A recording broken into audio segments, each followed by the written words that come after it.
Hello everyone and welcome back. Today we are going to do the coveted persimmon pudding recipe. This is a very old recipe. If you are not from my area, then you may not even know what a persimmon is, but they are delicious. These are wild persimmons. I have a separate video on how you harvest them and prepare them for the freezer so that they can be preserved for later down the road. But during this time of year is when you see the persimmon pudding come out. It is the only way I have ever had persimmons.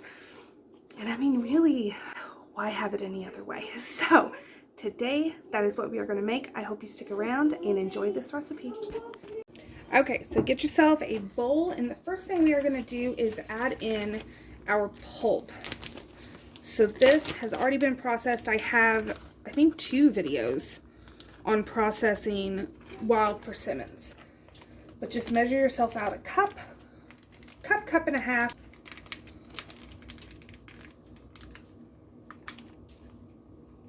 All right, so to this we are going to add 1 egg, cup of sugar, 3/4 of a cup of buttermilk.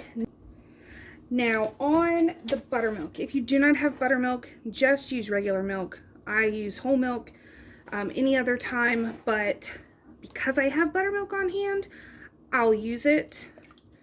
But just know, like, I won't even make my, I don't want to say fake buttermilk, but buttermilk substitute. If I don't have it, it's just regular milk. But it does add an extra layer of flavor that is pretty darn amazing. It's about 1 teaspoon of vanilla.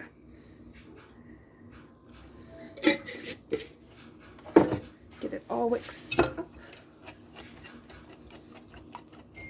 All right, and 1/4 cup of cream. All right, I have 2 tablespoons of butter that I just melted, kind of melted.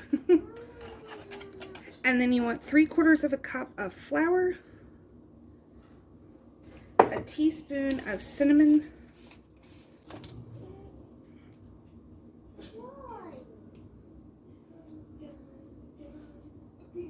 a 1/2 teaspoon of baking powder,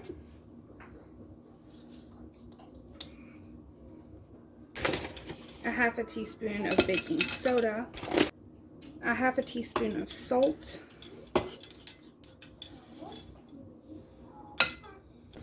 and then just stir everything together.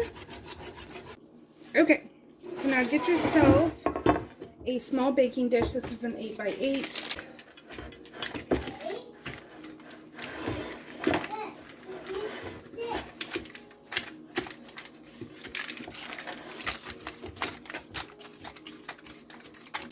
Alright, and I have my oven preheated to 350 degrees so that it is ready to go.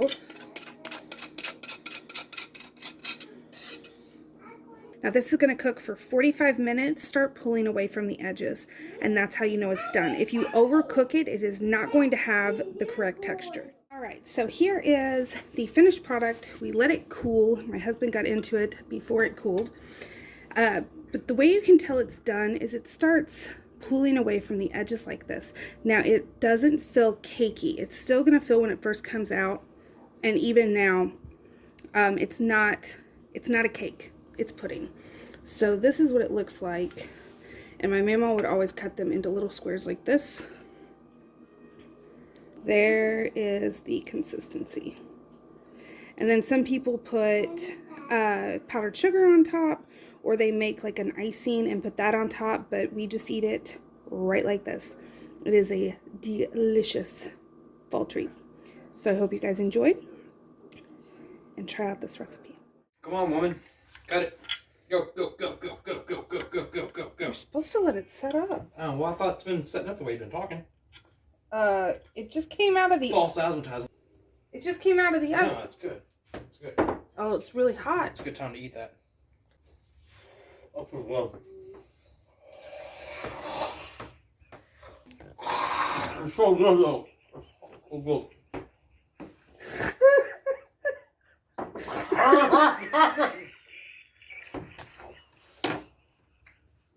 I got me in the hot for a minute, buddy.